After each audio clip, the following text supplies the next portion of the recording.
మీరు మీ అభిమాన shows and serials TV కన్నా ముందు ఈటీవీ విన్ యాప్లో చూడండి. Download and subscribe to ETV win app. 99 రూపాయలు మాత్రమే.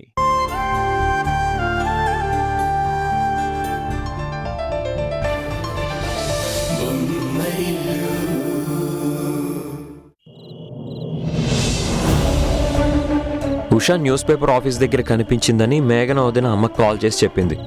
దాంతో అమ్మకి డౌట్ మొదలైంది.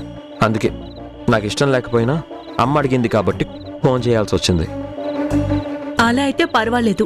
అలా కాకుండా నీ మాట దాటి ఉషా ప్రవర్తిస్తుందేమోనని నీలో ఏమైనా డౌట్స్ ఉంటే అవి మనసులోంచి తీసేయ్.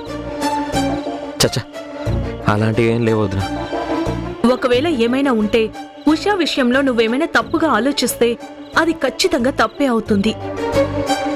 ఎందుకంటే ఉషా లాంటి భార్య దొరకడం నీ అదృష్టం. అక్క, ఇప్పుడేమైందని ఇదంతా చెప్తున్నావు? చెప్పుడు మాటలు విని కిరణ్ తప్పుగా ఆలోచించకూడదని చెప్తున్నాను ఉషా. వదినా, నేను అలా అనుమాన పడలేదని చెప్తున్నాను కదా వదినా. అది జస్ట్ కన్ఫర్మేషన్ కాల్ అంతే. నువ్వు కన్ఫర్మేషన్ కోసం చేసినా అది ఎదుటి వాళ్ల దృష్టిలో నువ్వు ఉషాని నమ్మడం లేదనే రుజువు చేస్తుంది.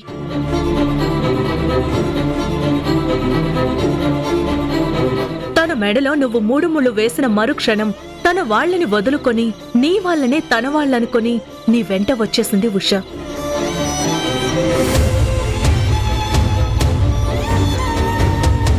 ఇప్పుడు వాళ్ళ ముందే ఉషా మీద అనుమానం వ్యక్తం చేసి తను అవమానపడేలా చేశావు. నీ వెంట కొండంత నమ్మకంతో వచ్చిన మనిషికి నువ్విచ్చే ఇంపార్టెన్స్ ఇదేనా? వదినా, మళ్ళీ మళ్ళీ చెప్తున్నాను, నిజంగా ఉషా మీద నాకు ఎలాంటి డౌట్ లేదు. కేవలం అమ్మ కోసమే కాల్ చేశాను. నీకు నిజంగానే డౌట్ లేకపోతే ఆ విషయాన్ని వాళ్ళ దగ్గరే ఖండించాలి. కానీ నువ్వలా ఖండించకుండా కాల్ చేసి కన్ఫర్మ్ చేసుకున్నావు అంటే నీ మనస్సులో కూడా ఏదో మూలలో డౌట్ ఉన్నట్టే కదా. ఒక భార్యకి అన్నిటికంటే బాధ కలిగించేదేంటో తెలుసా? భర్త నమ్మకాన్ని కోల్పోవడం. జీవితంలో ఏ ఒక్క క్షణం భర్త భార్యని సందేహించినా చాలు, ఆ భార్య జీవితాంతం జీవచవంలా బ్రతుకుతుంది. నేనంత దూరం ఆలోచించలేదు వదినా. ఆ టైంలో అమ్మ ఉషా నీకు తెలియకుండా బయటికి వెళ్ళిందా అన్నట్టు అనుమానంగా చూసేసరికి ఏం చేయాలో అర్థం కాక వెంటనే కాల్ చేసేసాను. అక్క, ఏంటిదంతా? ఆయన కావాలని చేయలేదని చెప్పారు కదా, ఇంకా ఈ విషయాన్ని సాగదీయద్దు. లేదు ఉషా, ఇప్పుడు ఈ విషయాన్ని పట్టించుకోకుండా ఉంటే ఇది పదే పదే రిపీట్ అవుతుంది. ఒకవేళ ఉషా బయటకెళ్ళిందే అనుకో, అందులో తప్పేముంది? నీతో చెప్పకుండా బయటకు వెళ్ళకూడదా? అలా అని ఇంటి రాజ్యాంగంలో ఏమైనా రాశారా? అయ్యో, అలాంటిదేం లేదు వదినా. ఉషా బయటకు వెళితే బలమైన కారణం ఉంటుంది. ఏం చేసినా అందులో ఇంటికి మంచి జరగాలనే ఆలోచనే ఉంటుంది. ముఖ్యంగా నీ విషయంలో ఉషా ఎలా ఉంటుందో నీకు తెలీదా? ఉషా చేస్తున్న ప్రతి పని నీకోసమే చేస్తుందని అర్థం చేసుకోలేకపోతున్నావా? ఒక్కోసారి తనని ఎంతో బాగా అర్థం చేసుకున్నట్టుంటావు, ఇంతలోనే తనని అనుమానిస్తావు. ఎందుకు కిరణ్ ఇంత కన్ఫ్యూషన్? అమ్మ మీద గౌరవాన్ని, ఉషా మీద ఉన్న ప్రేమని ఎలా బ్యాలెన్స్ చేయాలో తెలియక నాకు ఈ కన్ఫ్యూజన్ క్రియేట్ అవుతుంది వదినా. నన్ను ఉన్నత స్థాయిలో చూడాలనుకునే అమ్మ, నన్ను ఉన్నతంగా చూడాలనుకునే నా భార్య, నేను ఇద్దరికీ సంతోషాన్ని ఇవ్వాలి. కానీ ఒకరి సంతోషం మరొకరి సంతోషానికి అడ్డంకిగా మారుతూ ఉంటే ఎవరికి ఇంపార్టెన్స్ ఇవ్వాలో తెలియక నాలో ఈ కన్ఫ్యూజన్. జీవితం అంటే అంతే కిరణ్. అడుగడుగునా మనకి పరీక్ష పెడుతుంది. వాటిని నెగ్గుకు రావాలి. సాల్వ్ చేయడానికి సవాళ్లు విసురుతుంది. వాటిని స్వీకరించాలి. చిన్న పిల్లాడిలా డీలా పడ్డం కాదు, సమస్యలను ఢీకొట్టాలి. బిజినెస్ లో వచ్చే కష్టాల్ని ఎలా ఎదుర్కొంటూ వెళ్తున్నావో లైఫ్ లో వచ్చే కష్టాల్ని కూడా అలాగే ఎదుర్కోవాలి. ఒక్క మాట మాత్రం గుర్తుపెట్టుకో కిరణ్, కన్నందుకు తల్లికి ఆనందం ఇవ్వాలనుకోవడంలో తప్పు లేదు. కానీ కట్టుకున్న భార్యకి కూడా సంతోషాన్నివ్వాలి. అదెప్పుడు మర్చిపోకు. అలాగే వదిన. Good night. Good night Kiran.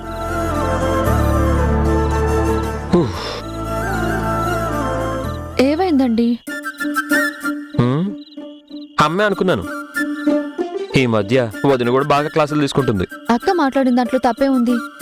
తప్పేమీ లేదు, కానీ డోసే కాస్త ఎక్కువైంది.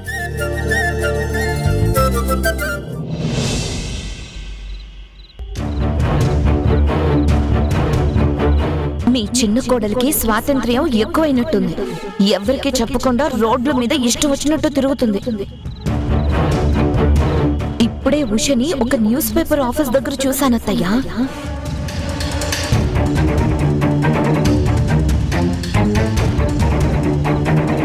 అత్తయ్య, ఏంటి? మీకోసం పాలు తీసుకొచ్చాను. దుర్గేమైంది? నువ్వు తీసుకొచ్చావు. ఉందత్తయ్య, మీ మైండ్ అంతా డిస్టర్బ్డ్ గా ఉందనుకుంటా కదా. బాదం పాలు తాగితే డిస్టర్బెన్స్ తగ్గి మీ దగ్గర బాగా పనిచేస్తుంది అని ఈ మధ్య ఒక వీడియోలో చూశాను. ఓహో, నా మైండ్ డిస్టర్బ్డ్ గా ఉందని నీకు తెలిసింది. దానికోసం బాదం పాలు తీసుకురావాలని నీకు తెలిసింది. ఇన్ని తెలిసింది నీకు నా డిస్టర్బెన్స్ కి కారణం తెలీదా? ఏం మాట్లాడకుండా అలా చూస్తే నీకేమీ తెలీదని నేను అనుకోవాలా? నా డిస్టర్బెన్స్ కి కారణం నువ్వే.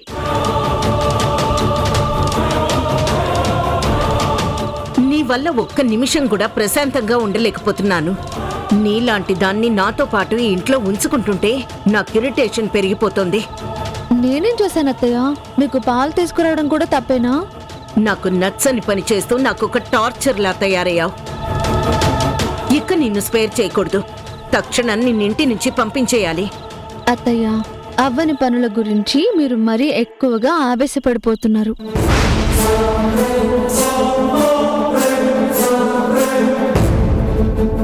ఆవేశపడితే ఆయాసం వస్తుంది. ఆయాసం ఎక్కువైతే లేనిపోని సమస్యలు ఎక్కువయి కొత్త కొత్త రోగాలు ఒంట్లోకి వచ్చి చేరుతాయి. అసలే మీకు హెల్త్ కాన్షియస్ చాలా ఎక్కువ కదా. మీ ఆరోగ్యం పాడైపోతుంటే నాకు చాలా బాధగా ఉంటుంది అత్తయ్య. నీ డ్రామాలిక ఆపు. చేసిందంతా చేసి ఇప్పుడొచ్చి నాటకాలు ఆడుతున్నావా? నాటకాలా? నేనా? నేనేం నాటకాలు ఆడతాను అత్తయ్య? ఈ కాపు ఉషా. చౌరాసియా గారి విషయం అందరికీ తెలియాలని నువ్వు విశ్వ ప్రయత్నం చేస్తున్నావని నాకు తెలుసు. అది ఎట్టి పరిస్థితుల్లోనూ జరగనివ్వను. ఇంతవరకు వచ్చాక నా నిర్ణయం కూడా వినండి అత్తయ్య. నేనింక కామ్గా ఉండటం అనేది జరగని పని. ఏం చేస్తావు? నువ్వెంత అబద్ధం చెప్పినా న్యూస్ ప్రింట్ అయ్యేలా చేయలేకపోయావు. ఆ ఎడిటర్ నన్ను అడిగి నిర్ణయం తీసుకున్నాడు. ఎన్నాళ్ళు నిజం నొక్కి పెడతారో అది చూస్తాను. ఒక్కసారి ఆ నిజం బయటకు వస్తే ఆయన దగ్గర మీ పరిస్థితి ఏంటో ఒక్కసారి ఆలోచించండి. కిరణ్ దగ్గర నా పరిస్థితి గురించి కాదు, నువ్వు ప్రెస్ ఆఫీస్కి వెళ్ళావని ప్రూవ్ అయితే నీ పరిస్థితి ఏంటో ఆలోచించుకో. నిన్ను మెడబట్టి బయటికి గెంటేస్తాడు. ఇప్పుడే ఆ విషయాన్ని నిరూపిస్తాను. మేఘనా, మేఘనా! వస్తున్నానత్తయ్య. ఏంటత్తయ్యా? అదిగో వచ్చింది మీ ముద్దుల కోడలు. చెప్పండి, ఎందుకు పిలిచారు? ఇద్దరూ కలిసి ఏం నిరూపించాలనుకుంటున్నారో చెప్పండి. మేఘనా, నిజం చెప్పు. నువ్వు న్యూస్ పేపర్ ఆఫీస్ దగ్గర చూసింది ఖచ్చితంగా ఉషానేనా, లేకపోతే ఇంకెవరినైనా చూసి ఉషా అని భ్రమపడ్డావా? చెప్పు.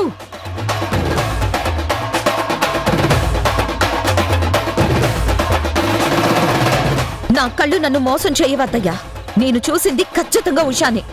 అందుకే మీకు వెంటనే కాల్ చేశాను. తను ఉషా కాకుండా ఉషా అనుకొని ఫోన్ చేయడానికి నా కళ్ళు ఏమైనా కాకులెత్తుకెళ్ళిపోయాయా?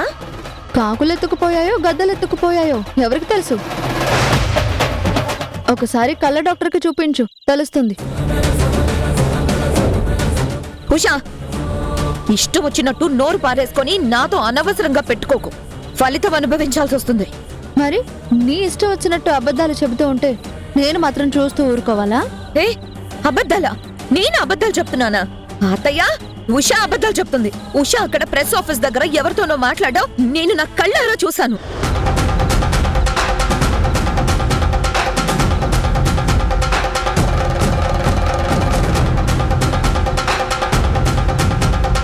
బాగుందక్క, చాలా బాగుంది. నీకు అక్కడ కనిపిస్తే మరి ఇక్కడ ఇంట్లో ఉన్న వాళ్ళెవరు? ఇక్కడ ఫోన్లో మాట్లాడింది ఎవరు? నడూపా?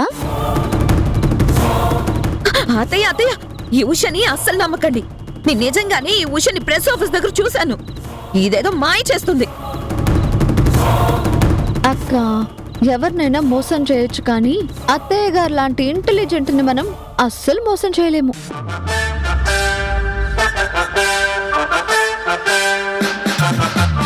అలాంటిది అత్తయ్య గారిని నీ అబద్ధాలతో ఆడుకుంటున్నావు. నువ్వు చాలా గ్రేట్ అక్క. ఇప్పుడు అత్తయ్య గారికి నిజం తెలిసిపోయింది. ఇప్పుడు నీ పరిస్థితి ఏమవుతుందోనని నాకు బెంగగా ఉందక్క. ఇంకెప్పుడు పెద్దవాళ్లతో ప్రాంకులు చేయకే. అత్తయ్య గారు మళ్ళీ మళ్ళీ లైట్ తీసుకోరు. అత్తయ్య, పాలు చల్లారిపోతున్నాయి, తాగండి.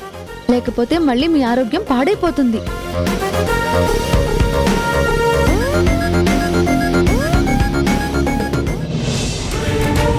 నువ్వు చెప్పిన మాటలు విని ఆ ఉషా దగ్గర ఫూల్ అవ్వాల్సి వచ్చింది. ఇక నుంచి ఏదైనా చెప్పేటప్పుడు ఒళ్ళు కళ్ళు దగ్గర పెట్టుకొని మరీ చెప్పు. ఇలా కన్ఫర్మేషన్ లేని విషయాలు చెప్పి నన్ను కన్ఫ్యూజ్ చేయకు. ముందు వెళ్ళి ఏదో ఒక కళ్ళ డాక్టర్కి చూపించుకో.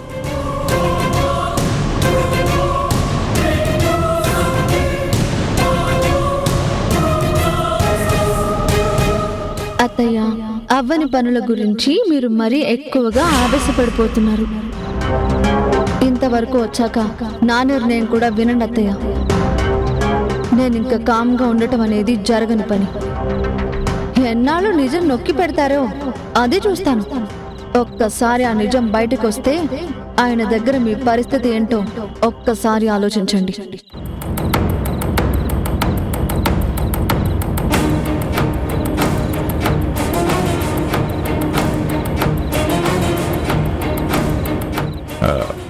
మేడం గారేంటో చాలా డీప్గా ఆలోచిస్తున్నారు.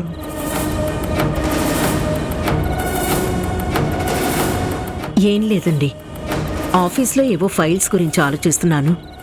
అవునవును, ఈ మధ్య నీకు నీ చిన్న కొడుకు ఆఫీసులో పనిపడి మాకు అసలు దొరకటమే లేదు.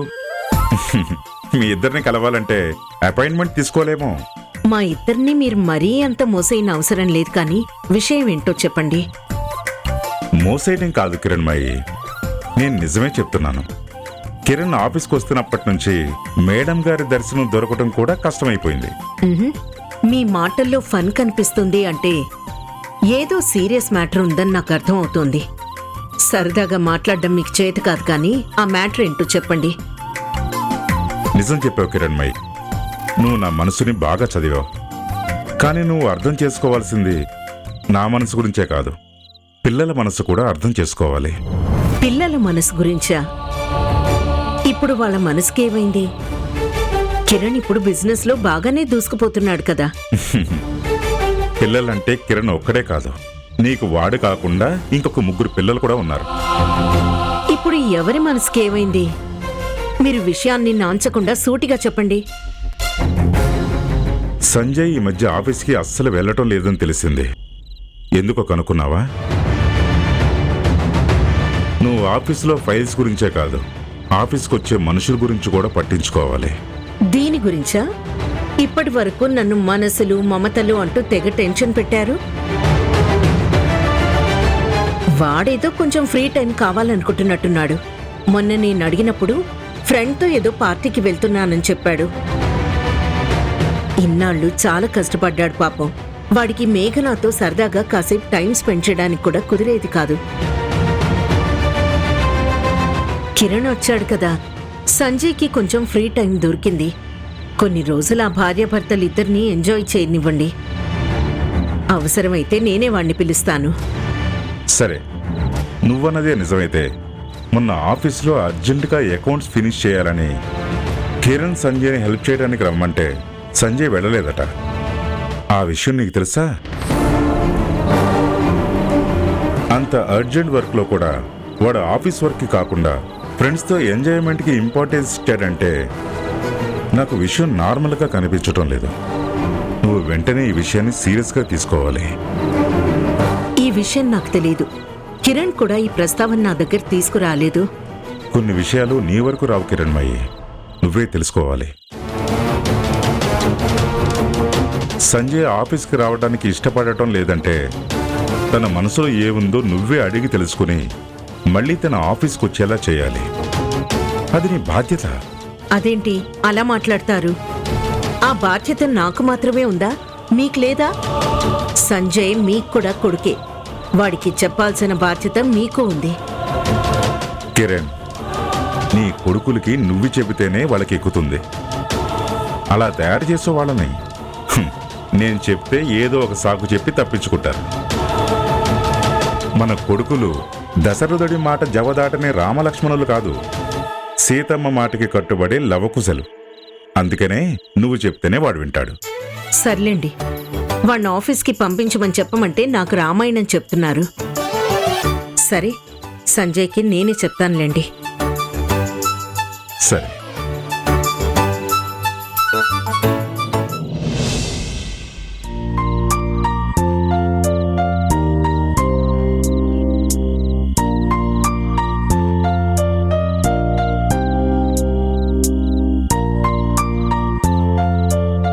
సంజయ్, ఏంటమ్మా? ఏంటి ఈ మధ్య ఆఫీస్కి వెళ్ళట్లేదు? అదేం లేదమ్మా, మా ఫ్రెండ్ ఒకటికి అర్జెంట్ పని ఉందంటే హెల్ప్ చేయడానికి వెళ్ళాను, అంతే. మీ ఫ్రెండ్ పనిలో హెల్ప్ చేసినట్టే నీ తమ్ముడు పనిలో కూడా హెల్ప్ చేయాలి కదా. నువ్వు లేకపోవడం వల్ల కిరణ్ ఒక్కడే ఆఫీస్ పనితో ఇబ్బంది పడుతున్నాడు. రేపటి నుంచి నువ్వు కూడా ఆఫీస్కి వెళ్ళు. అన్నీ వాడొక్కడే మేనేజ్ చేయలేకపోతున్నాడు. అదేంటమ్మా, తమ్ముడు ఇబ్బంది పడుతున్నాడా? హీఈస్ వెరీ క్యాపబుల్ కదా. ఎంత పనైనా సింగిల్ హ్యాండ్తో సాల్వ్ చేయగల సామర్థ్యం ఉన్నవాడు. బెస్ట్ బిజినెస్ ఐకాన్ గ్రహీత ది గ్రేట్ నెమలికంటి కిరణ్ గారు పనిలో హెల్ప్ కోసం నన్ను అర్థిస్తున్నారా? నేను నమ్మనమ్మా. మా ఫ్రెండ్ అంటే పాపం వాడు తమ్ముడు అంత ఎఫిషియెంట్ కాదు కాబట్టి నా సాయం అడిగాడు. తమ్ముడు సూపర్ ఎఫిషియెంట్ కదా, వాడికి నా అవసరం ఏముంటుంది చెప్పు? నువ్వు తమ్ముడికి హెల్ప్ చేయమని అడిగి వాడి సామర్థ్యాన్ని కించపరుస్తున్నావమ్మా. తమ్ముడు వర్క్ కోసం ఇబ్బంది పడ్డం ఏంటమ్మా, నువ్వు మరీ చెప్తావు.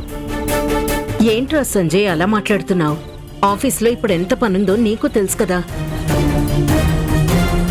పాపం కిరణ్ ఒక్కడే పని మొత్తం చేసుకోలేక ఇబ్బంది పడుతున్నాడు. అయ్యో అమ్మా, నువ్వేం కంగారు పడకు. కిరణ్ ఒక్కడే ఒంటి చేత్తో ఆ పనులన్నీ ఇట్టే చక్కబెట్టేస్తాడు. నేను వెళ్లాల్సిన అవసరమే లేదు. నువ్వు నిశ్చింతగా ఉండు. అయినా నువ్వు ప్రతిరోజు ఆఫీస్కి ఎందుకు వెళ్ళడం లేదు సంజయ్? ప్రతిరోజు మీ ఫ్రెండ్కి హెల్ప్ చేయడానికి వెళ్తున్నావా? అయ్యో అమ్మా, నేను ఆఫీస్కి వెళ్ళినా చేయడానికి పని లేనప్పుడు అక్కడికి వెళ్ళి నేనేం చేయాలి చెప్పు? ఆఫీస్లో ఫ్యాన్లు ఎన్నున్నాయో లైట్లు ఎన్నున్నాయో లెక్క పెట్టుకోవడం తప్ప ఇన్నాళ్ళు పనిలో మునిగి తేలిన చోట ఇప్పుడు పనేం లేకుండా గోళ్లు గిల్లుకుంటూ కూర్చోవడం అంటే నా వల్ల కాదమ్మా. అందుకే ఆఫీస్కి వెళ్ళాలనిపించడం లేదు. సరే అలాగే, ఇప్పుడు పనుందని చెప్తున్నాను కదా, వెళ్ళు. ఆఫీస్కి వెళ్ళి పెండింగ్ పనులన్నీ కిరణ్తో కలిసి పూర్తి చేయి. అర్థమైందా? అమ్మా, నీకే అర్థం కావడం లేదు. నేను వెళ్ళినా అక్కడ చేయడానికి ఏం లేదు, మళ్ళీ బోర్గా ఫీల్ అవడం తప్ప. దయచేసి ఈ విషయం గురించి వదిలే అమ్మా. సంజయ్, నువ్వు ఇంతలా మొండికేస్తున్నావంటే నీ మనసులో ఇంకేమైనా ఉందా? ఉంటే నాతో ఓపెన్ గా చెప్పరా. మనసులోనే పెట్టుకుని నీలో నువ్వే స్ట్రగుల్ అవ్వకు. బయట పెడుతూనే కదా నీ ఫీలింగ్స్ ఏంటో నాకు తెలిసేది. ఫీలింగ్స్ ఏం లేవమ్మా. మేఘన్ ఏదైనా రిసార్ట్కి వెళ్ళి 2 days స్పెండ్ చేసి వద్దాం అంది. నాకు కూడా మైండ్ ఫ్రెష్ అవుతుంది కదా. అందుకే ఇద్దరం కలిసి ఏదైనా రిసార్ట్కి వెళ్ళి కొన్ని రోజులు ప్రశాంతంగా గడిపొస్తాం. అది కాదురా, ఆఫీస్లో. లేదమ్మా, లేదు. ఆల్రెడీ మేమిద్దరం ప్లాన్ చేసేసుకున్నాం. ఈ ప్లాన్లో ఎలాంటి మార్పు లేదు. ఐఎమ్ వెరీ సారీ అమ్మా.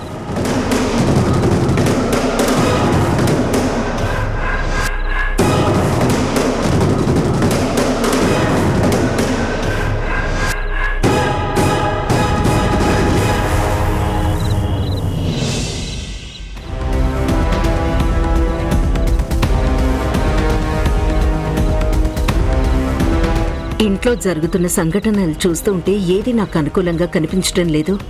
నా పిల్లలు నా చేయి దాటిపోతున్నారా? ఈ ఇంట్లో నా పెత్తనం చేయి జారిపోతుందా? ఇప్పటి వరకు ఈ కిరణ్మయి కనుసన్నల్లో కుక్కిన పెన్నుల్లా ఉన్న కోడళ్ళు ఇప్పుడు నా మీదే పెత్తనం చేయబోతున్నారు. ఇక ఈ కిరణ్మయి మాటకి విలువ లేకుండా పోతుందా? వీళ్ళకి ఇంటి అధికారాన్ని అప్పచెప్పాల్సిందేనా? లేదు, అలా జరగడానికి వీల్లేదు. నా కొడుకులు ఎప్పటికీ తల్లి మాటని జవదాటని కొడుకులుగానే ఉండాలి. లేదంటే ఈ తల్లి మనసు తల్లడిల్లిపోతుంది. కిరణ్ విషయంలో చౌరాసియా గారి చేత చెప్పించిన అబద్ధం గురించి నేను తప్పు చేశాను, ఒప్పు చేశాను అర్థం కాని కన్ఫ్యూజన్లో ఉన్నాను. ఉషా తీస్తున్న ఆరాలు కిరణ్ ముందు నన్నొక దోషిలా నిలబెడతాయేమో అని భయంగా ఉంది. ఇప్పుడు నాలో ఒకటే సంఘర్షణ, కిరణ్ సంగీత జీవితాన్ని నాశనం చేసేశానా అని.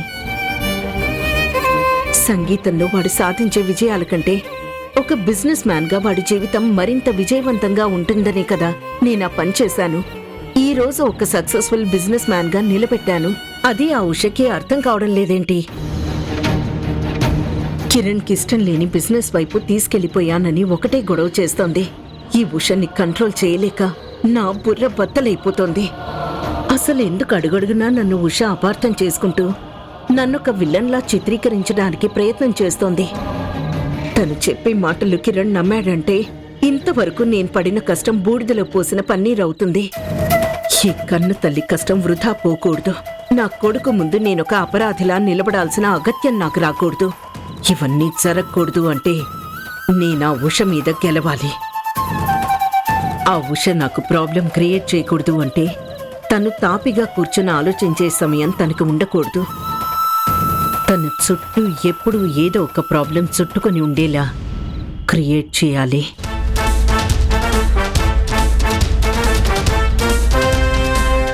కడుపుతో ఉన్నప్పుడు ఇష్టమైనవి బాగా తినాలనిపిస్తుంది కదా, తనకి ఇష్టమైనవని చేసి తీసుకొచ్చాను.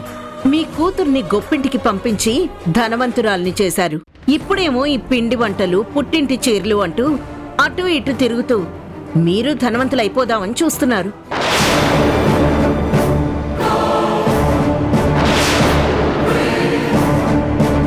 నాకు ఇంట్లో ఒక్క క్షణం కూడా ఉండాలనిపించడం లేదు. వాట్? ఏమైంది హారిక?